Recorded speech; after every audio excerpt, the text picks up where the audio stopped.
Hey guys, welcome to Bolt from the Blue Tarot. My name is Sam. I'm an intuitive and a card reader and an oracle.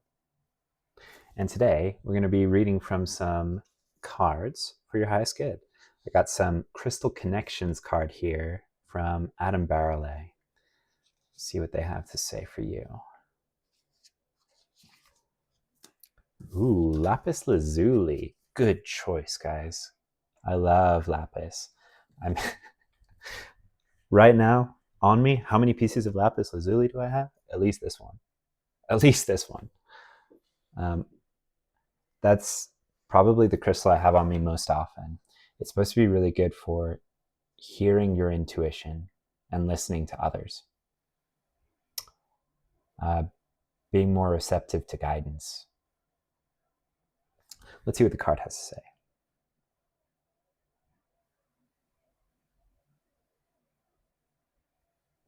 Okay, no, nothing from the card. I covered it. Wow, cool. Anything else from here? Nice. Let's see what else wants to come out. Well, I just have one crystal, you know? This one. Herkimer diamond. Look at that. Ooh, I'm just getting with this one that you are multifaceted in terms of your intuitive abilities, maybe in terms of your psychic gifts. Maybe you receive intuitive insights in multiple ways. Yeah, that's what it is. So you might be like, I know this is my intuition speaking to me when I don't know,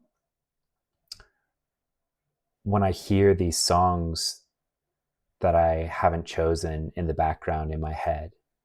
Like you just tune in and all of a sudden it's like, you know, someone dropped a needle on a record that you didn't choose. But I'm not sure about when I get imagery, right? Or I'm not sure about when I get like an itch on one of my hands, or, and you know, this is coming through to say like, hey, look, your intuition is multifaceted. You get intuitive insights in a number of ways, and there's not necessarily one that has more verity to it than another, or one that you need to, like, I exclude all other data but the one that comes through in this one clear sense, right? Don't do that, because you might you might miss pieces of a larger puzzle. Sometimes when we get an image or hear a song or feel a feeling, we think that that is a complete message, but it can just be part of like a larger puzzle that you need to put together, or part of like just one part of the grammar of a longer sentence. So yeah, I'm also just getting that someone is getting stuff through their dreams, but might think like, oh, Sam, no, that's just something weird I ate. And it's like, no, there's something to your dreams as well. Do I need to read this one? Something on here?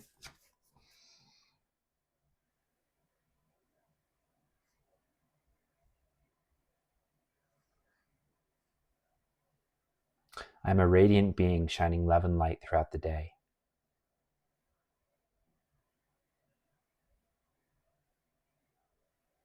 Yeah, oh, that's sweet. That's all they want from the card. This has an energy of someone, a loved one of yours, or someone on your spirit team who just cares so much about you and is trying to talk to you through a bunch of different means. Like maybe you expect them to come through in one way, and they're like, no, I was in that dream, and I chose that song for you, you know, and they just love you so much. I'm a radiant being shining love and light throughout the day. Wow. Yeah, so there's this sense that spirit is shining through you in a lot of different ways as well. And that your intuitive gifts and the variety and flavors of them is just one of those ways that they do that. Yeah, you're just a multifaceted spiritual soul. There's this, I've said this before about this card, but it's a literal diamond in the rough. Like it's on, it's on this mossy grass here. You're a gem. And you shine both brightly and uniquely. And that is being emphasized. Wow, beautiful. Any more? No.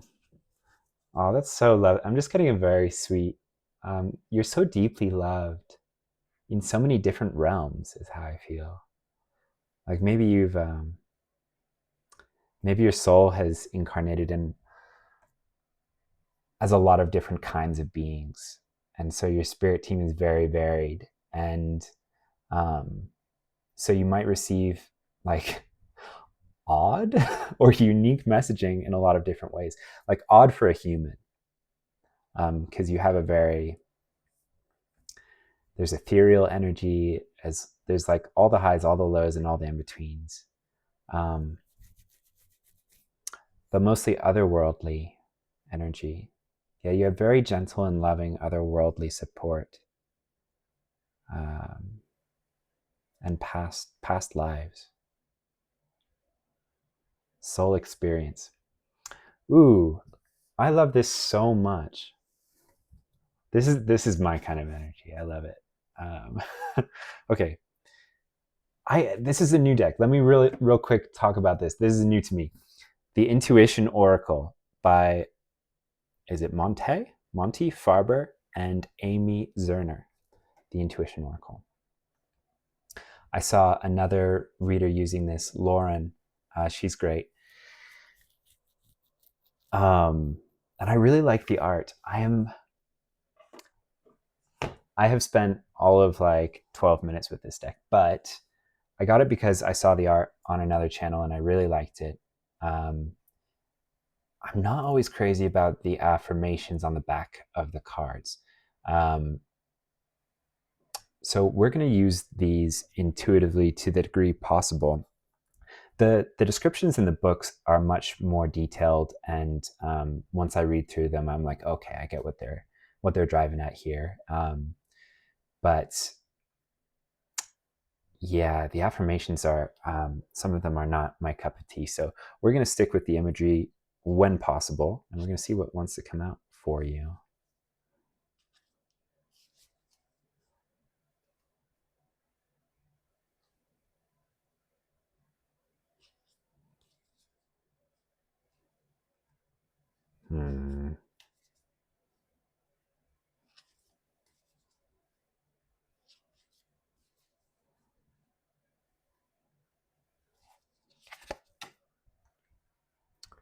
Ooh. Check this one out. This is card number 29, the Romantics.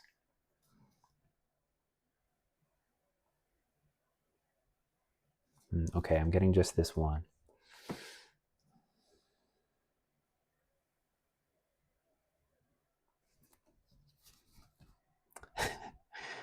I mean, could you get any more planets on here? Do you see these all up top?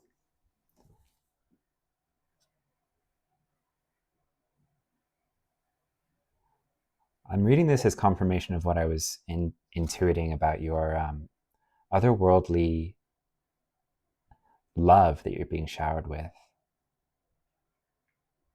Extra dimensionally, interdimensionally.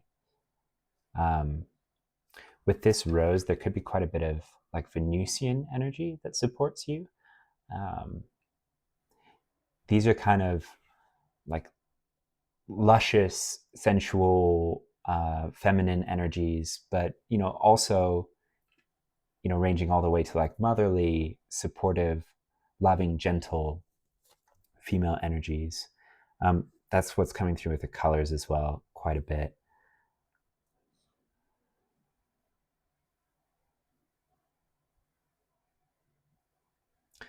Angelic frequencies coming through as well. There's quite a lot of high vibrational support here. I wonder if this is leaving someone feeling a little bit ungrounded.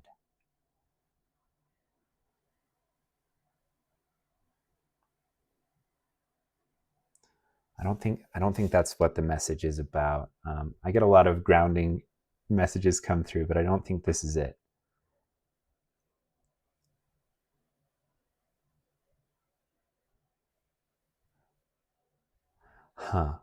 I'm having my sacral triggered a little bit.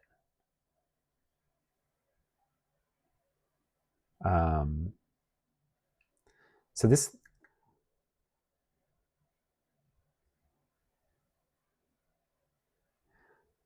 okay, this is very rare on my channel. This is actually romantic. Star-crossed lovers. So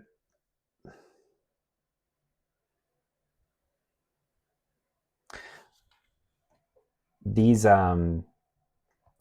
higher dimensional beings that are on your spirit team are maybe directing you towards a love interest.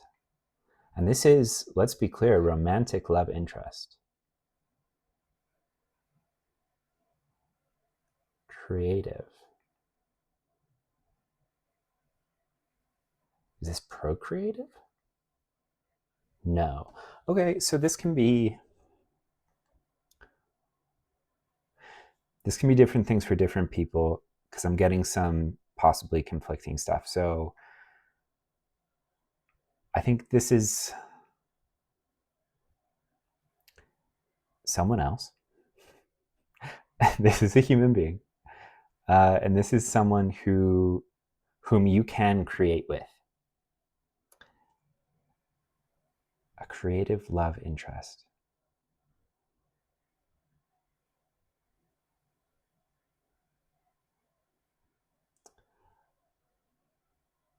I feel like this is someone who you're going to have very strong sexual chemistry with, who inspires you to create. Yeah, that's what it is. Okay. Wow. So this is a sacral muse, let's call them. They inspire you to create, and they inspire you to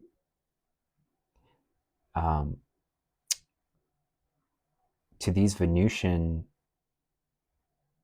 feelings of sensuality, and I'm getting really strongly sexuality.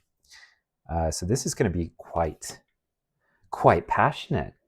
This is rare for my channel. We're usually all about strictly spiritual messages. That's just what comes through. But this is maybe why I got the intuition oracle. I just want to quick stop and say, like, you know, where you're like, well, my intuition will guide me to an oracle deck, and then you're too lazy to figure out what your intuition is saying, so you just get the intuition oracle. That wasn't the reason I got it, but I think it's funny how on the nose the name is. Okay. Yeah, okay. This deck hasn't come out in a bit, actually, but this is the first occult tarot. And this is based on an 18th century French prototypical tarot deck. So there's a lot of like drama. There's a lot of drama in these drawings. And you can easily do a spiritual reading with this, because the author of this is so deeply steeped in the tarot as a spiritual tool, but his name is Robert M. Place. And he, yeah, like this has all kinds of range to it, just like you with your abilities here. All right, let's see. This one?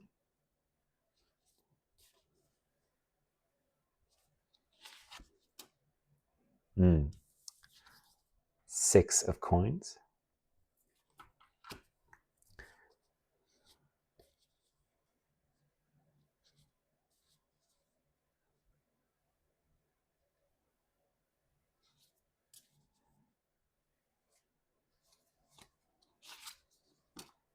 The Knave of Batons.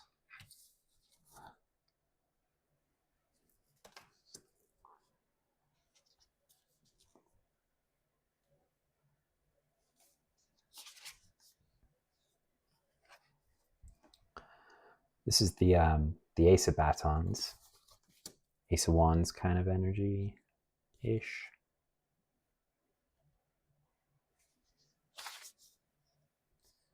Four of Batons.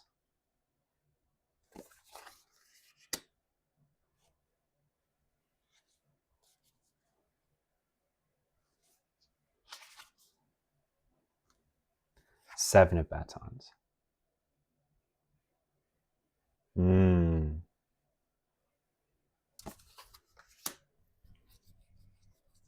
Huh.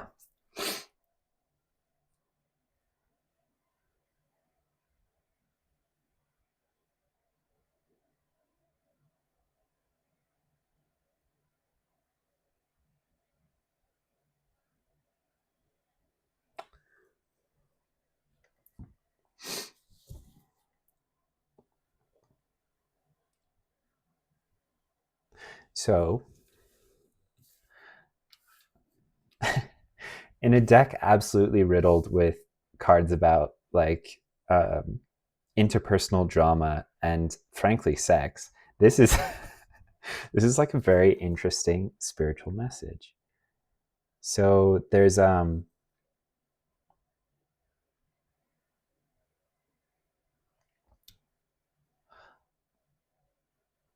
I'm reading you as this woman over here, this feminine character, and in this Seven of Batons, she's given big ups to spirit, right? She's very disciplined in her spiritual activities. She's lighting incense for the gods, and she's in the book described as, I believe, like it's this energy of being so absorbed in spirituality that you aren't interested in things of this world or like relations of this sort.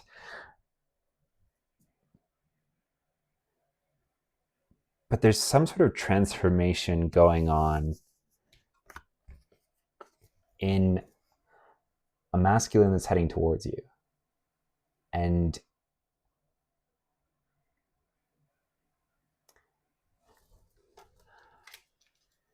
I don't know that you will have known his, with the butterfly coming out, I don't know that you will have known his caterpillar stage or even the chrysalis, but you're starting to see you see this butterfly in him, this transformation.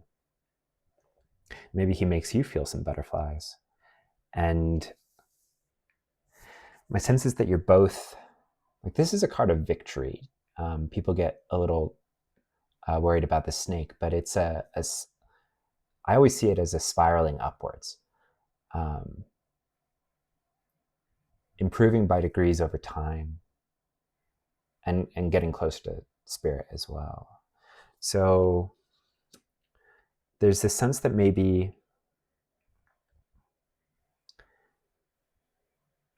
he's moving towards you and you're both on this path of spiraling up, of improving yourselves, of getting better by degrees.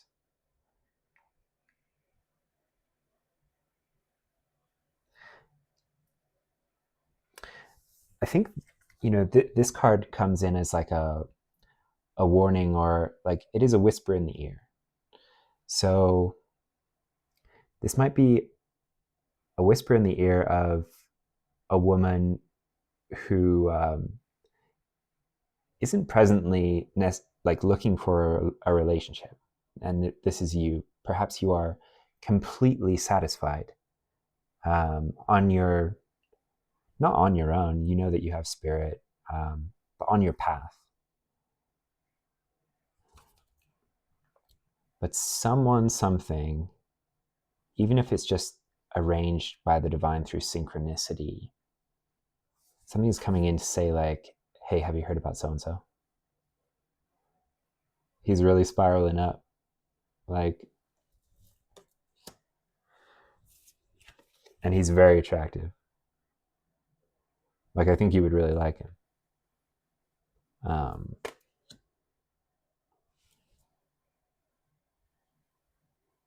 And this might get your attention. It might not. And that's why this reading is coming through to say like, hey, maybe be open to some potential here.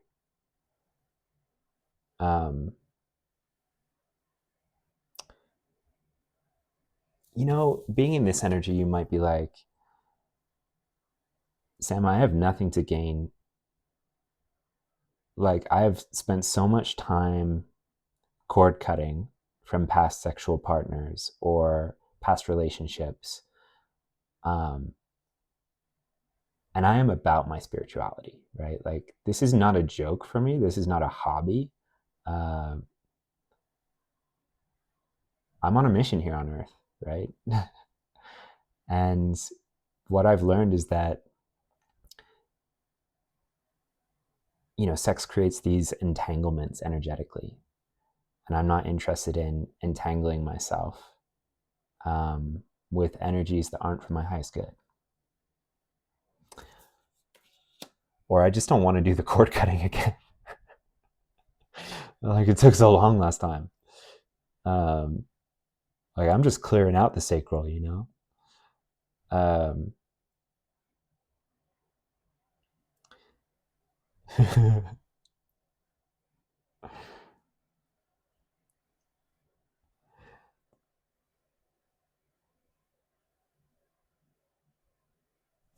This is your choice. This is your choice. And it's coming through to say like, hey, this is your choice.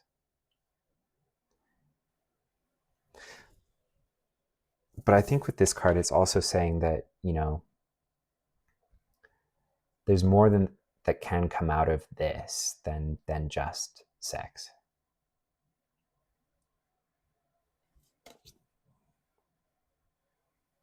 Or even just like I'm reducing it to that, but like a passionate romantic relationship. There can be more than that. Because what you might find is a muse.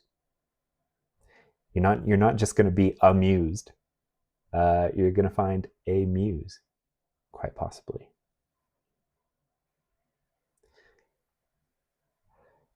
We can see this as just one thing, and we can also see it as it's like, Sam, my ego wants this because he's cute, and my body wants this, right? Like, but I know better.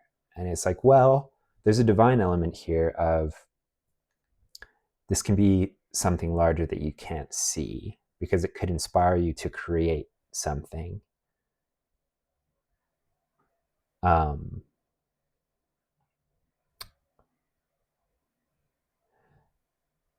That you would not otherwise be inspired to create, or it can move sacral energy in inspiring ways.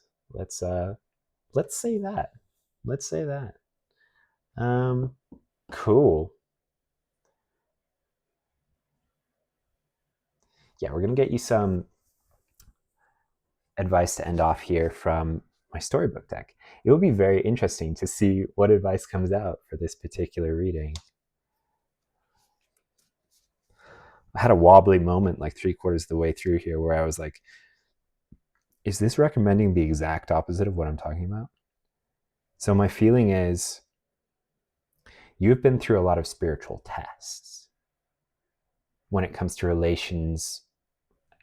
I should have said relationships, but in this context, I do mean like relations with other people. You know how messy energetically these can be, and you're trying, like, you have goals spiritually, right? You're going places.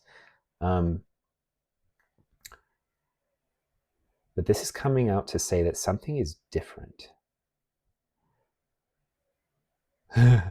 This is coming out to say that some energy needs to move. Which is interesting. Again, your choice. Your choice.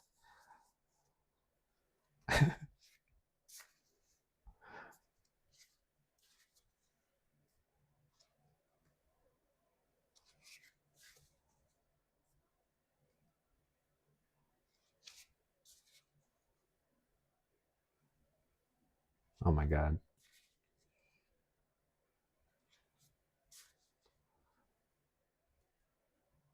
Okay, here we go. Avatar Korra writing in her journal.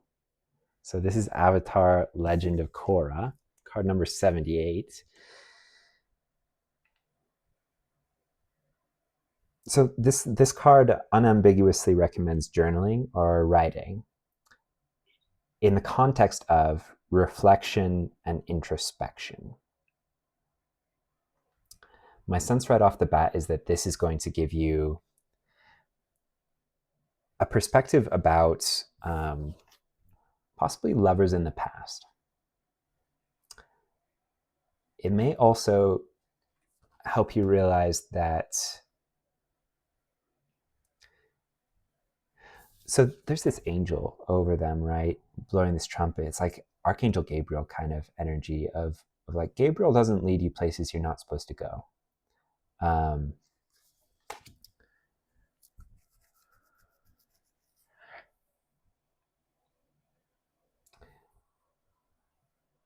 There's a consideration here of what energy you were in the past when you attracted these possibly less than savory, less than spiritually beneficial love partners.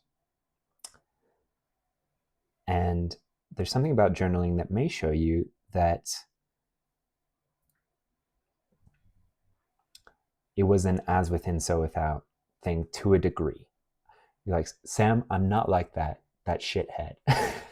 I'm not saying that you are. I'm not saying that you were, right? But we can have woundings that attract other wounded people. When we're unhealed, we attract unhealed people, right? And that's when the energy gets gross. Because, you know, your wounds feed their wounds, codependency, everything else. And just like bad energy exchanged. But in this context, you may realize that, you know, actually, as long as I'm keeping my wits about me, the people that I would attract now, even in a romantic context, even if I were attracted to them in terms of my body and my ego, are likely to be quite different than the people that I attracted in the past. There's also a little bit of a reminder here that, you know, it's a little bit of a Miss Frizzle kind of energy. Like, you may find after journaling that your mistakes have led you to some of the biggest realizations and the most growth on your journey. Not that this, whatever's coming in, is going to be a mistake. That's not what I'm saying. But what I am saying is that the vulnerability to go into something knowing that there is potential that it can be a mistake. And I'm not saying don't take aligned action. Like, it should feel right to you, yeah? If it feels right, but this hyper-aware spiritual part of you is like, no, like, take a cold shower and light some incense and meditate. Because, you know, you've been burned before, and like I said, you're on a mission. It's totally understandable, but it may be hypervigilant in this instance. So the Miss Frizzle energy is, what does she say? Like, it's all about getting messy and making mistakes, or being willing to make mistakes, right? And her whole thing is science. Like, it's a process of refinement, of learning. And you might realize that you've learned a lot in the past, and that is your best protection. It's hard for you to repeat the same mistakes, especially with someone who has this potential. I think on this path, as dedicated as you are, and possibly having been hurt or grossly entangled in the past, you're like, I'm not going to, there really can be this energy of like, I'm not going to have sex with someone who isn't perfect, like spiritually perfect. And there's a reminder here a little bit of like, well, that kind of might rule out a lot of humans. Because were you always healed? No. Are you improving day by day? Yes. So do you expect, this is also a little bit of an energy question, right? Do you expect that whoever you match up with would be completely 100% like spiritually pure and healed? And if they were, would you be able to meet them outside of a monastery? Do you know what I mean? Like there's this energy of, you might both be spiraling upwards, but you're not necessarily at the top. Do you really want to wait until you're at the top to have sex again? I'm just going to throw that question out. It's okay if you do, but this also looks pretty great. Hey guys, watch my other videos. I don't do videos like this. This is what's coming through, and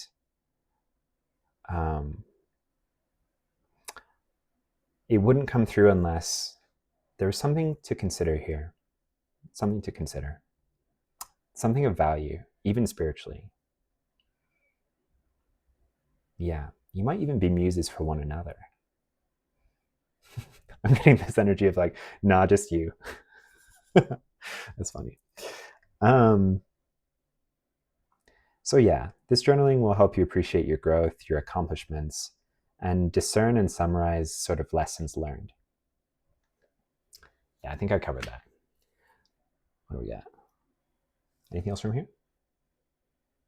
Okay, cool. Yeah, no, we nailed it, so to speak.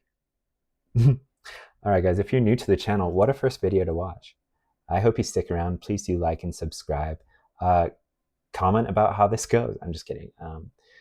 I hope this goes great. Should you choose to indulge it, if not, the incense and the meditation will always be there. So,